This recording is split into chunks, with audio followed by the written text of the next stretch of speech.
Sou um filho amado de Deus, vencendo a orfandade, rejeição, ira, julgamento. Eu sou o Luiz Fernando.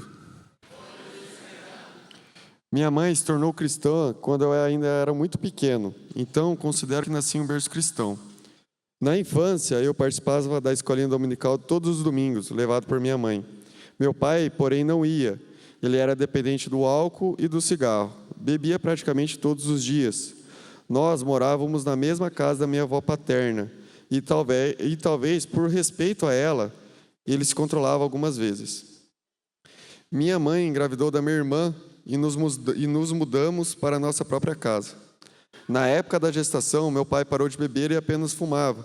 As coisas melhoraram bastante e ele estava mais presente. Mas após o nascimento da minha irmã, em poucos meses ele voltou para a bebida.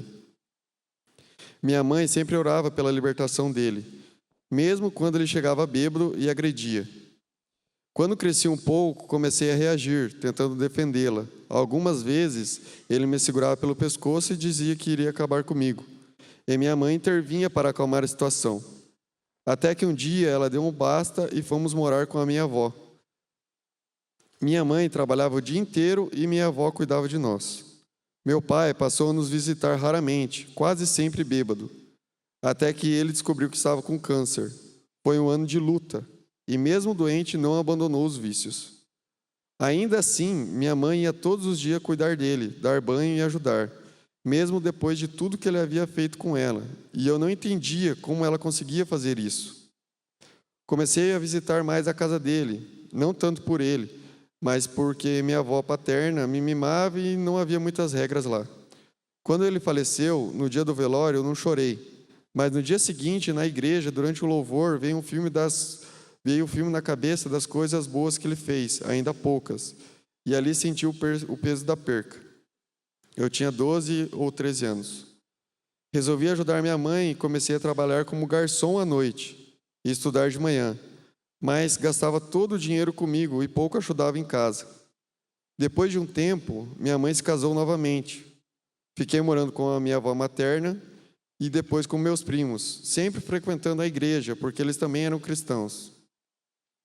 Um dia, trabalhando em um casamento, vi um copo de bebida no balcão e uma voz na minha mente me disse: "Bebe, você vai gostar." Bebi e dali para frente cada vez errava mais. Parei de ir à igreja, deixei de morar com meus primos e voltei a morar com a minha mãe em um sítio em Santa Teresa. Ela estava grávida da minha irmã caçula. Pouco tempo depois, vi meu padrasto repetir o comportamento do meu pai, chegando bêbado e agredindo minha mãe. Eu, mais velho, reagia com força, até que um dia ele me levantou pelo pescoço e ameaçou me matar.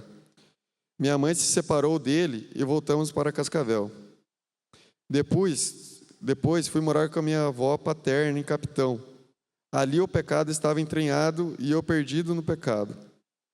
Quando decidi voltar para a casa da minha mãe, percebi que tinha perdido grande parte da infância da minha irmã do meio e da minha irmã caçula. Já maior de idade, eu vivia desobedecendo regras, saindo e voltando de madrugada, discutindo com minha mãe, e me arrependo até hoje das palavras que disse a ela.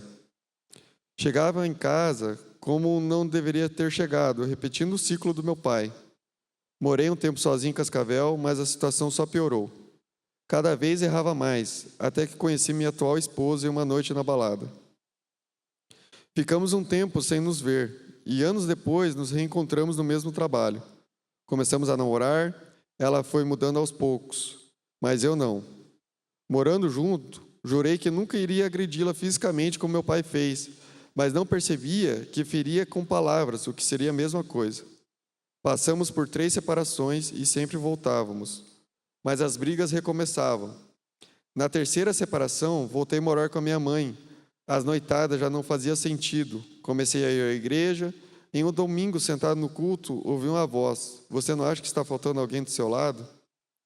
Fiquei dias pensando nisso. Conversei com minha mãe, que disse: "Não tenho sabedoria para te aconselhar nisso. Posso te amar, mas procure aconselhamento na igreja." Me inscrevi e, mesmo sem vontade, fui no dia marcado. O pastor Eduardo me recebeu, contei tudo a ele, que me disse: "Você vai perdê-la, porque ainda não falou com ela. Quero conversar com vocês dois." Tivemos alguns aconselhamentos, voltamos e passamos a frequentar a igreja juntos. Deus foi nos moldando do jeito dele, até que nos batizamos e começamos a participar das programações da igreja. Nos inscrevemos no 30 Semanas, e eu ainda tinha pecados escondidos que eu não havia contado para minha esposa. Deus usava os pastores para me confrontar, mas eu nunca tinha coragem, temendo ou que houvesse outra separação. Até que um belo dia, Deus usou a Bruna na pregação do 30 de um jeito que não tinha mais como escapar. Eu sabia que precisava contar. No momento certo, com medo da reação dela, confessei.